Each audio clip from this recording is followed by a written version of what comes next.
Hello friends, welcome to home food recipes. આજે આપણે બજારમાં રેડીમેડ પેકેટમાં મળે છે એવા જ કસાટા દૂધ પૌવાનું પ્રીમિક્સ કેવી રીતે બનાવવું એ જોઈશું અને સાથે જ આપણે આ પ્રીમિક્સમાંથી કસાટા ફ્લેવરના દૂધ પૌવા કેવી રીતે બનાવવા એ પણ જોઈશું। આ દૂધ પૌવા ખાવામાં નોર્મલ દૂધ પૌવા કરતાં ખૂબ જ વધારે ટેસ્ટી લાગે છે અને નાના મોટા દરેક જણને આ દૂધ પૌવા ખૂબ જ પસંદ આવે છે। તો આ શરદ પૂર્ણિમા ઉપર તમે આ દૂધ પૌવાને ચોક્કસ બનાવજો। તો ચલો એને બનાવવાનું શરૂ કરીએ। સૌથી પહેલાં ગેસ ઉપર એક પેનને મેં ધોઈને ગરમ કરવા મૂકી દીધું છે, જેથી દૂધ તળિયામાં ચોંટે નહીં। હવે આની અંદર મેં 2 કપ એટલે કે 500 ml જેટલું મલાઈવાળું દૂધ ઉમેર્યું છે। અડધા લીટર જેટલું આ દૂધ છે। હવે આ દૂધને આપણે વચ્ચે વચ્ચે હલાવતા રહીને એક ઉભરો આવે ત્યાં સુધી ઉકળવા દેવાનું છે। જ્યાં સુધીમાં દૂધમાં ઉભરો આવી રહ્યો છે ત્યાં સુધીમાં આપણે પૌવા માટે કલર બનાવી લઈશું। તો અહીંયા મેં 3 એકસરખા બાઉલ લીધા છે। દરેકની અંદર મેં 1-1 ટેબલસ્પૂન જેટલું પાણી ઉમેર્યું છે। તમે ચાહો તો ફક્ત અડધી ચમચી પાણી પણ ઉમેરી શકો છો, વધારે પાણી લેવાની જરૂર નથી। હવે એક બાઉલમાં આપણે 3 થી 4 ટીપા જેટલો ઓરેન્જ રેડ ફૂડ કલર ઉમેરીશું। બીજા બાઉલની અંદર આપણે 1 ચપટી જેટલો કેસર યલો ફૂડ કલર ઉમેરીશું, જે અહીંયા મેં પાવડર ફોર્મમાં લીધો છે। અને ત્રીજા બાઉલની અંદર આપણે 2 થી 3 ટીપા જેટલો ગ્રીન કલર ઉમેરીશું। હવે દરેક કલરને આપણે ચમચીની મદદથી મિક્સ કરી લઈશું। તમને જે કલર પસંદ હોય એ રીતે તમે બનાવી શકો છો।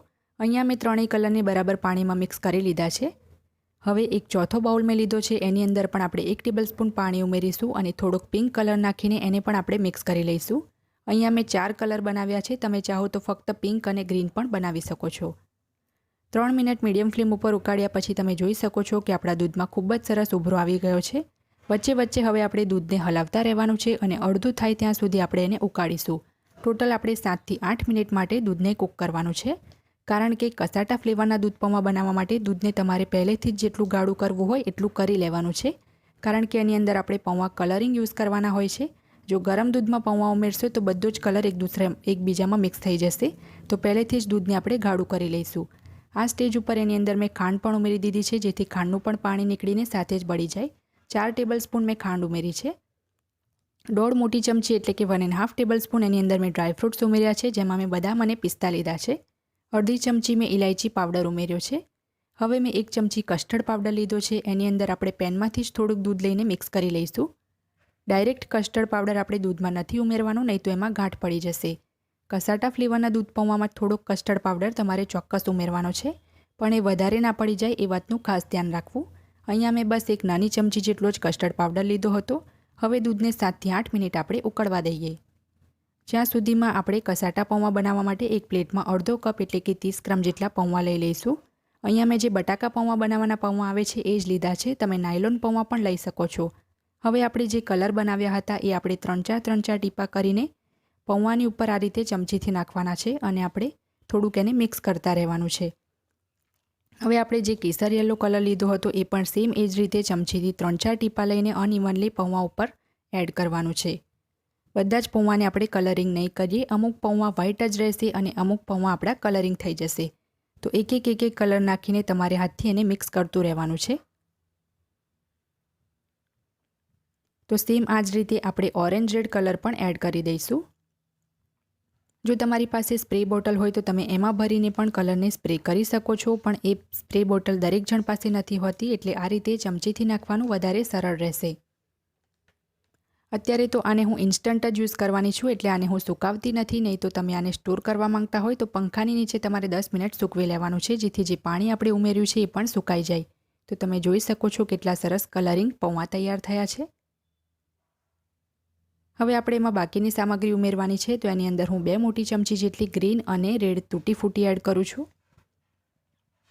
1 મોટી ચમચી જેટલા એટલે કે 1 ટેબલસ્પૂન જેટલા અહીંયા મેં સ્ટારવાળા કલરફુલ સ્પ્રિંકલર લીધા છે, એ ઉમેર્યા છે। 1 મોટી ચમચી જેટલા અહીંયા હું લાંબા આ રીતના સ્પ્રિંકલર એડ કરું છું। 1 ચમચી આપણે એની અંદર ચોકલેટ ફ્લેવરના સ્પ્રિંકલ એડ કરીશું। ચોકલેટ સ્પ્રિંકલ ટોટલી ઓપ્શનલ છે, કારણ કે જ્યારે તમે એને દૂધમાં મિક્સ કરશો તો સહેજ દૂધનો કલર પણ બદલાઈ જશે, તો તમે એને સ્કીપ કરવા માંગો તો કરી શકો છો। હવે આ બધી જ વસ્તુને આપણે હાથથી બરાબર મિક્સ કરી લઈશું।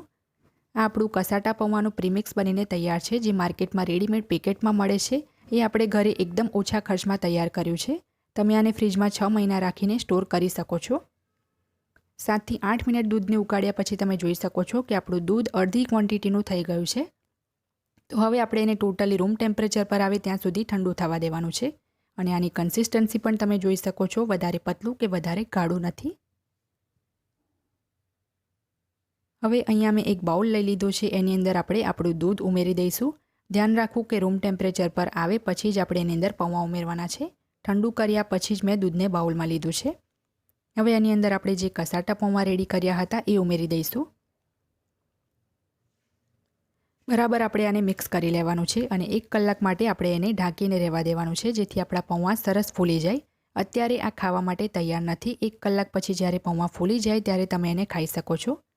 તમે જોઈ શકો છો કેટલું સરસ આપણું દૂધ પૌવા તૈયાર થયા છે. તો હવે એની અંદર હું 1 ચમચી જેટલું વેનીલા એસેન્સ પણ એડ કરું છું, જેનાથી ખૂબ જ સરસ ટેસ્ટ આવશે આપણા દૂધ પૌવાનો. તો તમારે આ એસેન્સ ચોક્કસ ઉમેરવાનું છે. હવે આને બરાબર મિક્સ કરીને આપણે ઢાંકીને 1 કલાક માટે રહેવા દઈએ.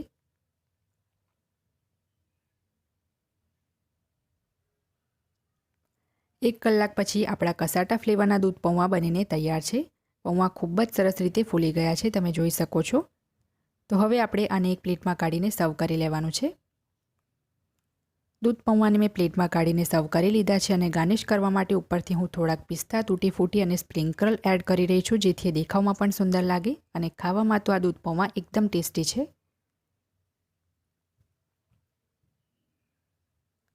ફ્રેન્ડ્સ, જો તમે પહેલાં ક્યારેય આ કસાટા ફ્લેવરના દૂધ પૌવા ના ખાધા હોય તો આ શરદ પૂર્ણિમા ઉપર તમે એને ચોક્કસ બનાવજો. જો તમને મારી આજની આ રેસીપી પસંદ આવી હોય તો મારા વિડીયોને લાઇક કરી, શેર કરી, ચેનલને સબસ્ક્રાઇબ જરૂર કરજો. સબસ્ક્રાઇબ બટનની બાજુમાં જે બેલ બટન છે એને પણ દબાવજો, જેથી તમને મારા દરેક નવા વિડીયોની નોટિફિકેશન મળતી રહે. અને જો તમારે મારો આ જ વિડીયો હિન્દીમાં જોવો હોય તો એની પણ મેં લિંક નીચે ડિસ્ક્રિપ્શન બોક્સમાં આપી દીધી છે.